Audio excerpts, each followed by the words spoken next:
ओम शांति। आपका प्रश्न है कि रूहानियत की शक्ति से दूर रहने वाली आत्माओं को समीपता का अनुभव कैसे करा सकते, इसके लिए क्या करना चाहिए। उत्तर है, रूहानियत अर्थात आत्मिक स्थिति।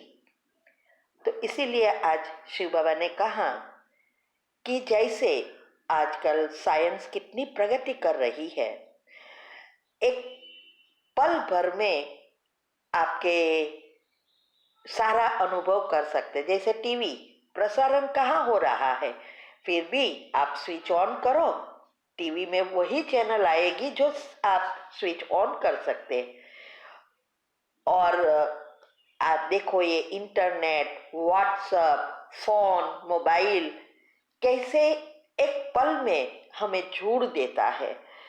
ऐसे ही बाबा कहते हैं कि हमारी दिव्य बुद्धि द्वारा हम ये अनुभव दूसरों को करा सकते हैं। ये एक टेलीपैथी है। जैसे ये स्थूल चीजें साइंस सूक्ष्म से निकाल कर रही है, ऐसे ही हमारे अंदर भी सारा ब्रह्मांड है और ये ब्रह्मांड सारा सूक्ष्म साइंस है, एनर्जी का साइंस है।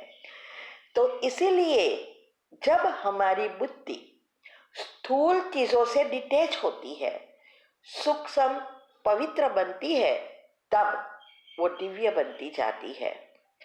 और इससे हम हमारे संकल्पों द्वारा दूसरों को कोई भी प्रकार की एनर्जी भेज सकते हैं। एक एक संकल्प सबके पास पहुंचते हैं। जिसको हम याद करते हैं उसके पास पहुंचते हैं। लेकिन जब वो आत्मा की वही एनर्जी है तो जल्दी टच होता है। लेकिन अगर सारा दिन नेगेटिव ही उनके अंदर है तो हमारे विचार इफेक्ट नहीं होते हैं।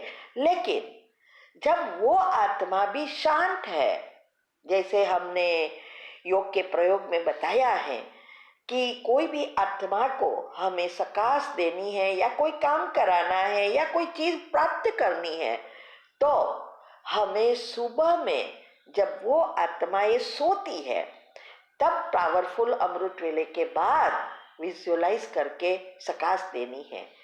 यही साइंस ने हमें बहुत मदद की है।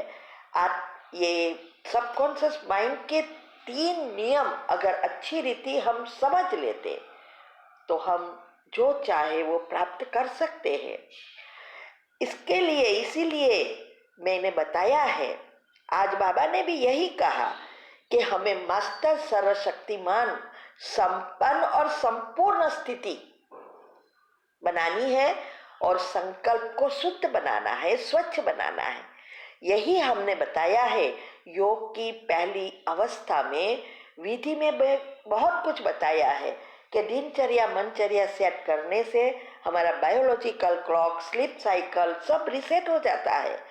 तो इसके लिए मैंने बताया है कि शुद्ध संकल्प करने के लिए जरूरी है योग की पहली अवस्था और 7 चक्र के लेयर्स पॉजिटिव बने, तब हमें धीरे धीरे हमारी बुद्धि शुद्ध पवित्र बनती है। इसका भी मैंने टॉपिक रखा है कि कैसे बुद्धि को स्थूल से सूक्ष्म बनाकर दिव्य बनाए और उच्च पद के अधिकारी बन जाए।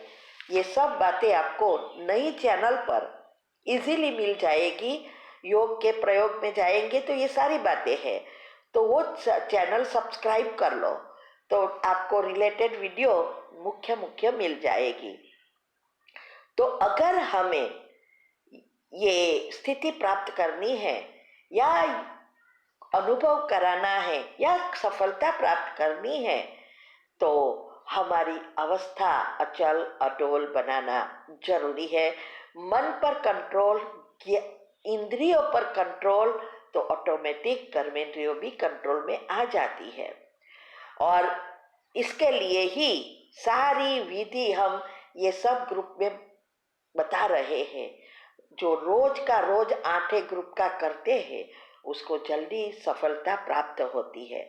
तो ये बुद्धि को जब तक हम शुद्ध नहीं बनाएंगे, पवित्र नहीं बनाएंगे, तब तक सफलता नहीं मिलती। इसके लिए आप अच्छी अवस्था बनाने के टॉपिक समझो, ये योग के प्रयोग के टॉपिक समझो, क्योंकि ये जो है, जो समीपता का अनुभव कराना, ये और कुछ नहीं है, योग का प्रयोग। और योग का प्रयोग क्या है? जो भी चीज हमें चाहिए और जो अभी सिचुएशन है उसके बीच जो भी नेगेटिव एनर्जी है उसको भस्म करना है। और भस्म तब होगी जब हम लंबा समय का योग करेंगे। पॉजिटिविटी नेचुरल होगी, दो विचारों के बीच गैप बढ़ेगी, सुषुम्ना नाड़ी एक्टिव होगी, तब हाइपोथैलेमस द्वारा परमात्मा की शक्ति आएगी और हमारी सारे वो पाप कर्म भस्म होंगे। ये सारी बातें आपको अच्छी रीति समझना होगा, तब ये अच्छी अवस्था बना सकेंगे। तो ये योग के प्रयोग सीखो, अवस्था बनाओ, तो रूहानियत नेचुरल हो जाएगी पॉजिटिविटी से। और मैंने ये भी बताया है, सारा खेल 3 एनर्जी का ही है, इलेक्ट्रॉन, प्रोटॉन और न्यूट्रॉन, जिससे एटम बने हैं, और सारा विश्व में ये एनर्जी फैली है। ठीक है, ओम शांति। आपका प्रश्न है, मुरली में आया कि सबसे जास्ती दुख देने वाला कौन है, मनुष्य या नहीं जानते।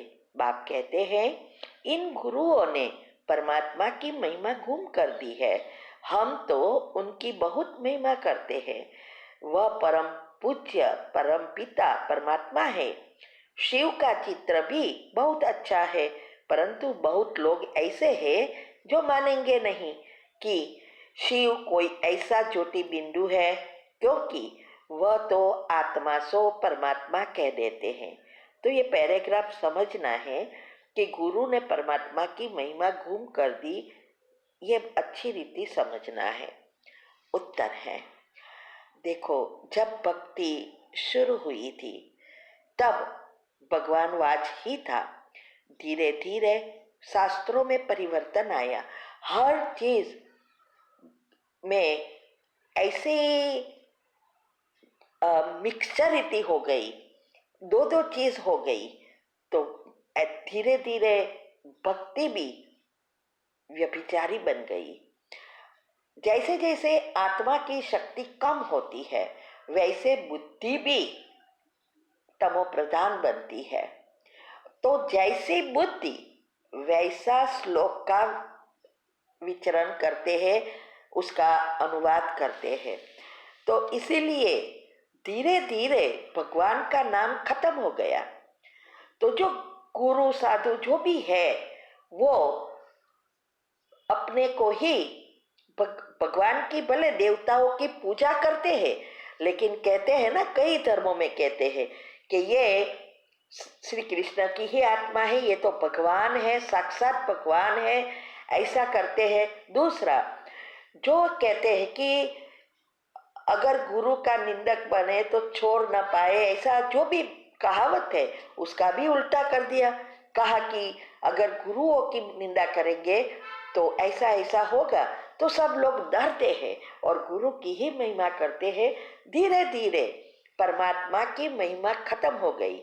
जो खुद सदगुरु है, कहते हैं ना, सदगुरु के बिना ज्ञान कोई दे नहीं सकता। तो सदगुरु दुनिया वालों ने अपने को कह दिया, लेकिन वास्तव में सदगुरु वह जो सभी आत्माओं की सदगति करे। सदगति अर्थात सभी पाप कर्मों से मुक्त कर, दुख और प्रॉब्लम से मुक्त कर परम धाम ले जाए और स्वर्ग के लायक बनाए। ये तो कोई बनाता नहीं। तो वो सदगति बना, सदगुरु एक ही है, परमात्मा जो निराकार है, जो कभी भी जन्म मरण के चक्र में नहीं आते हैं, इसीलिए वो भगवान है। देवी देवता भी जन्म लेते लेते अभी मनुष्य बन गए हैं, तो हमने देवताओं को भगवान बता दिया। तो हर एक चीज में डबल डबल बातें होकर आज ऐसी समय आ गया है कि भक्ति भी करने खातिर हो गई है और नई जनरेशन तो भक्ति में मानती ही नहीं है। तो ये बाबा बता रहा है कि दुनिया में आत्मा सो परमात्मा कह दिया, गुरु को ही भगवान बता दिया और परमात्मा की महिमा खत्म कर दी और दुख बढ़ गया। ओम शांति।